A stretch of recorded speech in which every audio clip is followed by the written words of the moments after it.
When I was doing film reviews, for me personally, it was my way of being a honest film reviewer. அது வந்து நான் கலாய்க்கிறதாவோ ட்ரோலாவோலாம் பார்க்கல. எனக்கு ஒரு படம் பிடிச்சிருக்கு பிடிக்கலன்றத நான் ஏன் ஸ்டைலில் இப்போ நீங்கள் வந்து இன்னைக்கு மாதிரி I never had pressure of reviewing every film every week because it was not sponsored. நான் ஒரு ஆஃபீஸில் வேலை பண்ணியிருந்தேன், ரேடியோ ஸ்டேஷன். என்னோட வேலை RJ. Monday to Friday, Monday to Saturday நான் 6 நாளைக்கு have to do 4 hours show every day. அதில் ஒரு நாள் ஷோ வந்து இந்த ரிவ்யூ.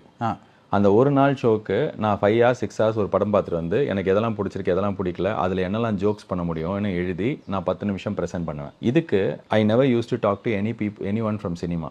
பிகாஸ் சினிமாக்காரங்களோட ஃப்ரெண்ட் ஆகிட்டோன்னா சினிமாவை பற்றி உண்மையாக பேச முடியாது, நம்ம பயஸ்டாக பேசுவோம். எந்த சினிமா ஃபங்க்ஷனுக்கும் போக மாட்டேன். நான் வந்து இந்த ஆடியோ லான்ச் அவார்ட் ஃபங்க்ஷனுக்குலாம் போவேன். அதெல்லாம் நிறுத்திட்டேன். ஏன்னா நம்ம இந்த வேலை பண்ணுறோம், நேரில் பார்க்கும்போது அவங்க நம்மளை கூப்பிட்டு இன்ஃப்ளூயன்ஸ் பண்ணுவாங்க, இல்லை திட்டுவாங்க, இல்லை அவங்கள எதுக்கு பார்த்துட்டு அப்படின்னு சொல்லிட்டு. அப்புறம் வந்து when all these producers they formed some collective அப்போ they called me on a con call. they were saying இதை நீ விடலைன்னா கான்சிக்வன்சஸ் ஃபேஸ் பண்ண வேண்டியிருக்கும் அப்படிலாம். அப்போ வந்து பிக் எஃப்எம்ல நான் ஒர்க் பண்ண எஃப்எம் ஸ்டேஷனில் ஆடெல்லாம் சினிமா ஆடெல்லாம் வரும். Imagine you get paid 50 lakhs every month from cinema. How will they loose? நான் சொன்னேன், சார் இப்போ உங்களுக்கு உங்கள் எல்லாருக்கும் என்னோட எஃப்எம் ஸ்டேஷனோட ஆக்சஸ் இருக்குது. You can stop me by not giving ad to my FM station. I will also stop because this is my bread and butter. இந்த show இல்லைனா வேறு ஷோன்னு எனக்கு முடியும். ஆனால் இன்னொரு 3 வருஷத்தில் you guys will not have access to 10,000 1 lakh people who are going to talk by themselves.